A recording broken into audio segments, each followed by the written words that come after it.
I wanted to talk about a particularly sensitive space na highly deliberated, diba? Yung public restrooms, comfort rooms, right? And we know that in the Philippines, there have been ordinances for like all gender bathrooms, gender neutral bathrooms, and dami mga terms.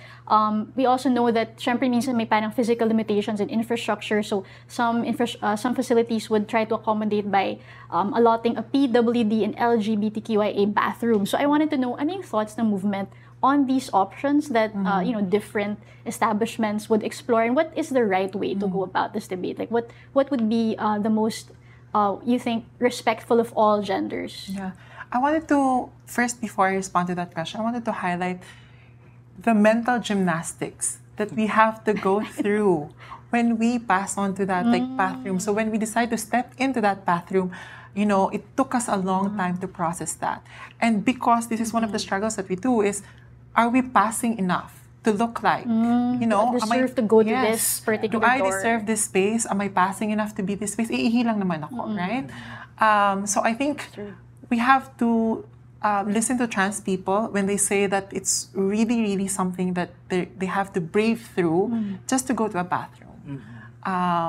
And not every one of us can transition in a most feminine way that you see in media, for example, like how they represent trans people, right? You can't do that. It's very, very expensive. If you're a minimum wage earner, even let's assume no minimum wage earner, you can't buy your meds, your trans health meds, if you're transitioning medically, right? You can't buy all these gender-affirming clothing, kaagad, right? So that one. In terms of bathrooms, I think, I mean, just looking at our homes, right? Divided ba ang bathrooms natin at home, right? Like we already have the practice of sharing bathrooms with other people, regardless of their gender, right? Regardless of their age. Why? I mean, I understand why separation is needed. It can be a logistics issue, so on and so forth. But I think let's just use bathrooms as what they're supposed to be used, right? Ihian, make-up room, ganon. Yeah, and I really wanted to also talk about how it's like so unfair that we have to be subjected to using the same bathroom as PWDs use because, you know, being trans is not a disability. And of course, when we think about using the bathrooms, I don't want to force myself to use the PWD bathroom because what if an actual PWD needs to use the bathroom and then I'm taking up that space because I'm trying to avoid being discriminated in, you know, the men's bathroom. And like Vashti said, like everybody has experience sharing bathrooms with people regardless of their gender because that's how we are at home.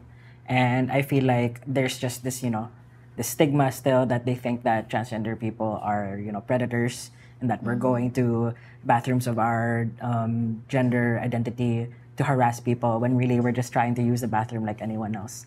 And obviously, you know, there's a lot of also like on the opposite end, there's also a lot of transgender people who are very much, you know, far in their transition. Like myself, I've been transitioning for years now, and if I went to, you know, the women's restroom, I would make a lot of women very uncomfortable. But if you know, it's just kind of, it's not, you can tell that they're not really talking to transgender people when they think about these, you know, these laws, these issues. They're not really trying to understand our community, and rather they're trying to focus on just what's the most sensationalist take on something. Yeah.